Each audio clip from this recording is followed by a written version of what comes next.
Hey everyone, Liz Tierney. Okay, we're gonna make a really simple dinner tonight, and I want to just show you guys how easy it is. So I'm just gonna go through and do the whole thing right here so you guys can see how fast and easy it is. So we're doing codfish, and we're gonna do some roasted potatoes, and I'm gonna throw a salad together at the end. So I have my codfish here, and the first step that you wanna do is get your cod and put it in your pan and let it come to room temperature.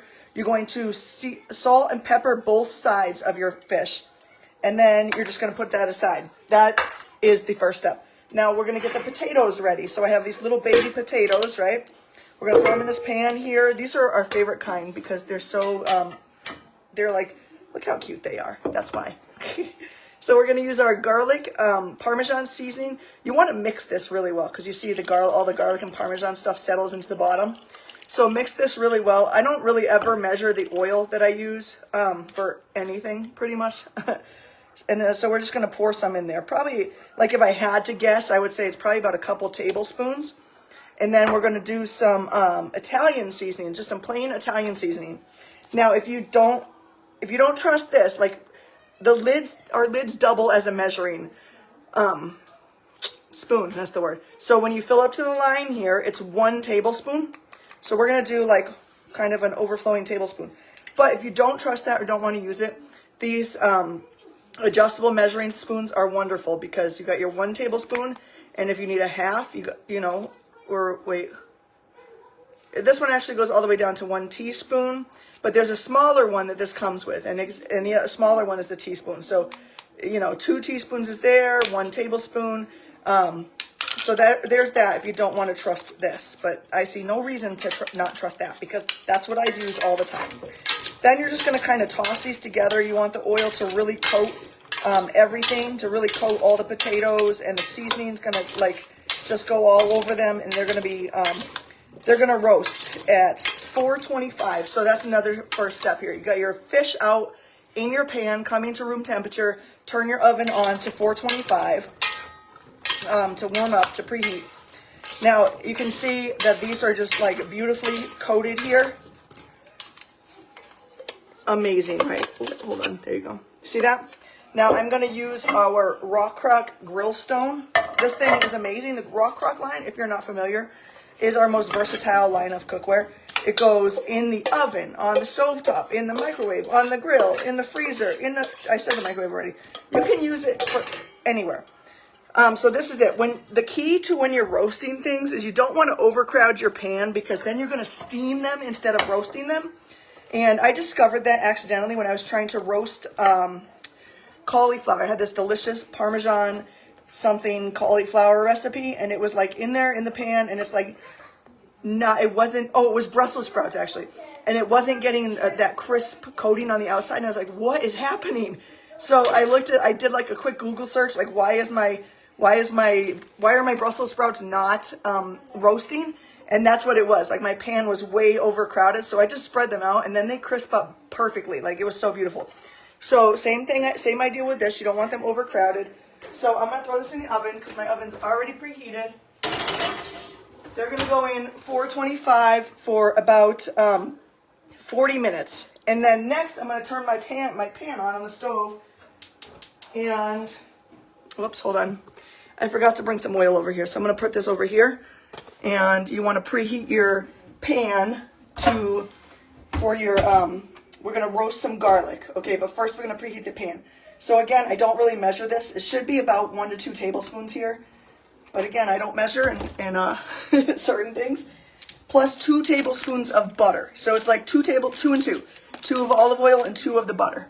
And this is our new Brilliance cookware. It's non-stick, and it's like a dream to cook with.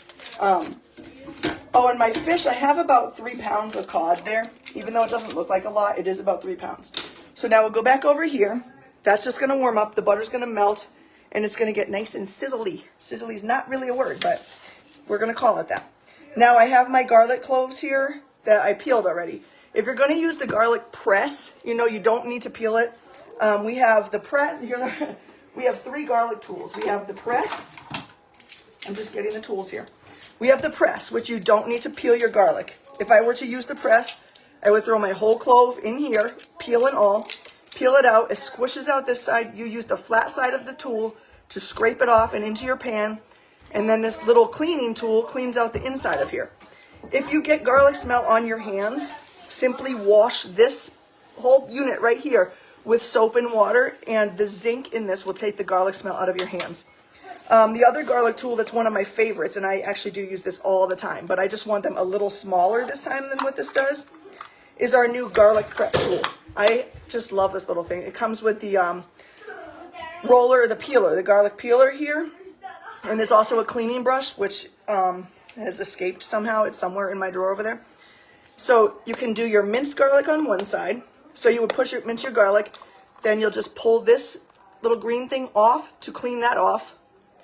And then it goes right in the bowl here, and you pull it out and pop it in your pan. The other side, you would just flip this around if you want to slice your garlic. And the same idea with the little green thing here. And then you can also make a garlic paste with this part of it. You pop this on the open side here, and you make your garlic paste there. So I love this tool. I use it all the time. But like I said, we're going to do this one because I want to have, I want my pieces to be a little bit smaller. So this is the food chopper. Everyone knows what the food chopper is because it's been around for like 40 years. A lot of people don't know, though, that these pieces here come off for this to go directly in the dishwasher and get a really good, thorough clean on it. But I still need it right now, so. You can also buy replacement parts for this. You can buy this as a replacement part. You can buy the collar as a replacement part. I'm not sure about the lid here as a replacement part. But you can get these two, because a lot of times people are like, oh, my collar broke. I had to buy a new chopper. And I'm like, you don't need a whole new chopper. Just get the dang part here. So this goes right on here. My chopper is like, I don't even know how old it is. It's old, and I use it all the stinking time. You can use this for, you know, garlic, onions, walnuts, any kind of nut thing. I use it for apples to make like applesauce or anything with chopped up apples in it. So if you're going to do something like nuts and you have a lot of it, you want your chopper to be this way, and you put your stuff in that way. Then you put the lid on and pretend this is totally full. And then that's how that would work. So then that you get a full, your thing is full, you don't have to do it multiple times. And then you just kind of chop it a few times here. And there you go. See how that like minced all my garlic up? Okay, now we're going to go back to the stove over here because we have, this is about ready. Yeah, you can hear it sizzling a little bit. So I'm also going to need these and the oregano. So my pan is nice and hot. You see that sizzle? I love it. Now we're just going to throw the garlic in there and kind of stir up the garlic a little bit.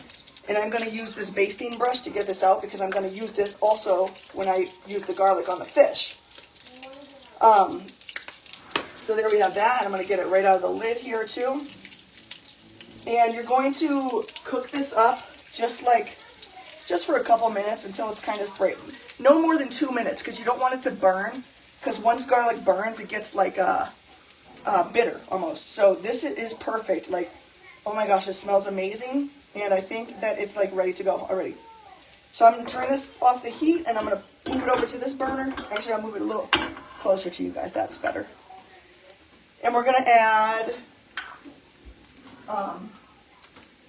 a tablespoon of, you can use parsley. The recipe actually calls for parsley, but for some whatever reason, I am always out of parsley. So I use oregano in this instead. Now we're going to add onion, the juice of 1 lemon. So a trick with a lemon is to just, it's not really, I mean, everybody I think knows this, except I didn't know this until recently. But kind of roll it around to get the juices loosened up. And then you're going to cut your lemon in half. Ooh, not that way. Make sure your blade's the right way. Gosh. And then you're just going to squeeze it in here. You can do however you, tell me, you know what? Tell me, in fact, in the comments, when you're using a citrus press, is your citrus face down, like cut side down or cut side up? I kind of tend to do it like this, like halfway, because I'm like, I don't know which way is right, but I'm going to do it this way because this way is what feels right to me. So there we go.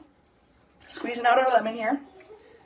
And then we're going to pop this baby in the trash. And we're going to do another one. And you can save some lemon if you want, like a slice or two to put, you know, for looks on your codfish when it's done. I've actually never done that because you'll see why in a minute. So, because we actually cover it with something else. Ooh. So then we just kind of stir this up a little bit, get it all stirred up in there. I got a seed in there, so I should probably get that out. All right, we'll get that later. So that's nice, and I mean, look at, if you guys could smell this, it's amazing. So I'm going to actually bring this over here, and I'm going to bring you over here, and hopefully I don't spill or drop anything, because that would be hilarious. By the way, this is the cutting mat. I want to tell you guys, for some of you who have these, you're like, you might get it and like think like it's, the one side is non-skid, right? It's supposed to stay on your table. But so many times people get it and they're like, this thing is slippery. It's more slippery than anything I've ever owned. The back side of it has a very fine, like if you don't know it's there, you can't, like it's very hard to find. A very fine, very thin, clear coating on it that you have to peel off. If you can't find it, just kind of, and your cutting mat is like sliding all over, it probably still has the coating on the back. So you want to kind of like, just take your nails, I guess, and kind of scrape on it until you find it, because it's there. I promise it's there. So, next we have our potatoes in the oven. They've been in there a little more than 10 minutes, I think. I don't know. Maybe not quite that long. Anyway, we have our fish here, ready to go. So that what we're going to do is just take this little mixture we just made and kind of just go all over the fish. Like I said, I have about 3 pounds of fish here, maybe a little bit under. And this is, I mean, it looks like a lot of garlic, and that's probably because it is, but we love garlic, so I don't really care how much there is. Like, to me, there's never enough garlic on stuff, for the most part. Or cheese, right? My son just said, or cheese. Yes, cheese is life, right? Like, cheese makes everything better. He goes, no, for you. Now, the last step for the fish, I'm telling you guys, this is like the easiest dish in the entire world. You have Ritz crackers, and you can do without these too. Like, I've made this without because I've gotten through to this point, and I'm like, oh my gosh, I forgot to buy the crackers. But if you do have them, it does add a little more, like, you know, a nice little flavor, nice little crunch on the outside of it. But it's totally not necessary because it's still just as delicious without it. But I'm going to do it because I bought them just for this. So you crush up your Ritz. Usually I don't have the mini sleeve. Usually I have a whole sleeve. But since I have the mini sleeve, I'm going to do 2 of them. And you just kind of crush it up really fine. Crush it however you like. If you like to, you know, beat it with your meat tenderizer, go for it. Sometimes I would use my rolling pin, you know. If you need to get some aggression out, then, you know, that's a great way to do it. Like, bang. Just kidding, sort of. You could roll the rolling pin on it also. That's another way to, like, get some aggression out, you know. Anyway, I'm not projecting it all. Okay, so I think these are pretty mushed up here. So then you're just going to put these around, like, just sprinkle them. You don't even need to add butter. Like, sometimes you'll see a recipe with, like, Ritz crackers like this, and you'll put butter on it, but you don't even need that with this because it's going to soak up the extra liquid. Can you see the extra liquid in here a little bit? It's going to soak that up too. And you guys, I'm telling you, you're going to be scraping the pan after to get all these little bits of deliciousness into your belly because it's really, like, amazing. And Aaron wanted, like, extra of this. He wanted me to make extra of this because he wants it for lunch tomorrow. So some of my kids won't eat this, but, you know, weirdly enough, they will eat processed fish sticks. So instead of nice, fresh deliciousness, they're going to have processed fish sticks instead. And they're all still going to live. So this is really mostly just for Aaron and me. I mean, a couple of the kids might have some of this, but for the most part, they just want the fish sticks.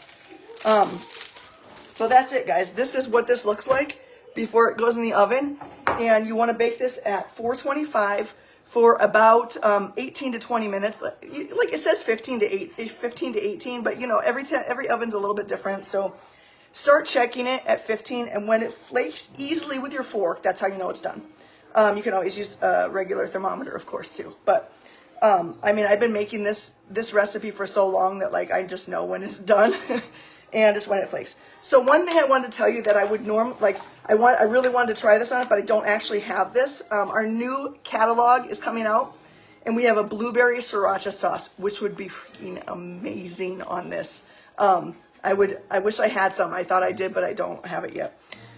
So what I would do with that is I would have put that on. I would have put the oil and garlic mixture on it, and then I would have put the blueberry sauce on it, and then the cracker crumbs. And then when it came out of the oven and I'm plating it, you know, I would have drizzled a little more along the top of it maybe.